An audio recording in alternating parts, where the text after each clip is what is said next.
যে রাওলাট সত্যাগ্রহ আইনের বিরুদ্ধে যে হয়েছিল, সেই সত্যাগ্রহকে মানে সমর্থন করার জন্য 1919 খ্রিস্টাব্দের 13ই এপ্রিল 13 এপ্রিল পাঞ্জাবের অমৃতসরে জালিয়ানওয়ালাবাগ সেইখানে একটি বিশাল বড় জনসভা অনুষ্ঠিত হয় এই সত্যাগ্রহকে সমর্থন করে, মানে এই আন্দোলনটাকে আরো বাড়িয়ে নিয়ে যাওয়ার জন্য অহিংস ভাবে কিন্তু নন ভায়োলেন্ট ভাবে কিন্তু এই মুভমেন্টটাকে এগিয়ে নিয়ে যাওয়ার জন্য একটা জনসভা, একটা পাবলিক মিটিং বা র্যালি অর্গানাইজ করা হয়।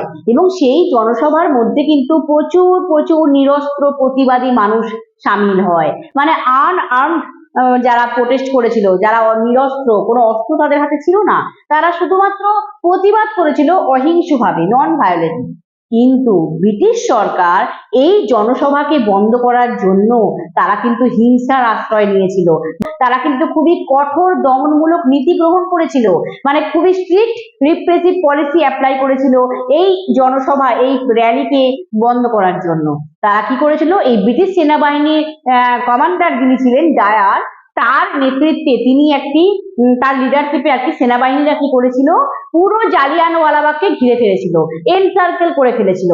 এবং এই জালিয়ানওয়ালাবাগ থেকে বেরোনোর একটাই পথ ছিল, সেই পথটাকে আটকে রেখে রীতিমতো গুলি বর্ষণ করতে থাকে এই সমস্ত প্রতিবাদী মানুষদের ওপর। নিরস্ত্র প্রতিবাদী, অসহায় নিরস্ত্র প্রতিবাদী মানুষদের ওপরে এক টানা গুলি চালাতে থাকে, গান ফায়ার করতে থাকে ব্রিটিশ সেনাবাহিনী।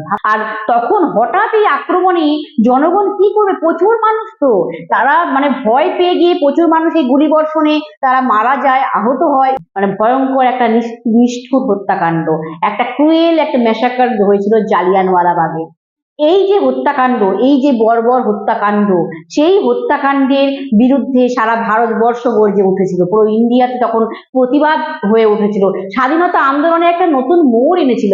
এবং এই হত্যাকাণ্ডের প্রতিবাদে সেই সময় স্বয়ং রবীন্দ্রনাথ ঠাকুর তিনি নাইট উপাধি যে পেয়েছিলেন, সেই নাইট উপাধি কিন্তু তিনি ত্যাগ করেছিলেন, স্যাক্রিফাইস করেছিলেন। গান্ধীজি কি করেছিলেন, এই জালিয়ানওয়ালাবাগের হত্যাকাণ্ড হওয়ার পরে প্রতিবাদ স্বরূপ তিনি অসহযোগ আন্দোলন শুরু করেছিলেন। তাই এই জালিয়ানওয়ালাবাগের হত্যাকাণ্ড আমাদের ভারতবর্ষের স্বাধীনতা সংগ্রামের ইতিহাসে একটি খুবই মর্মান্তিক, একটা নিষ্ঠুর একটা ঘটনা।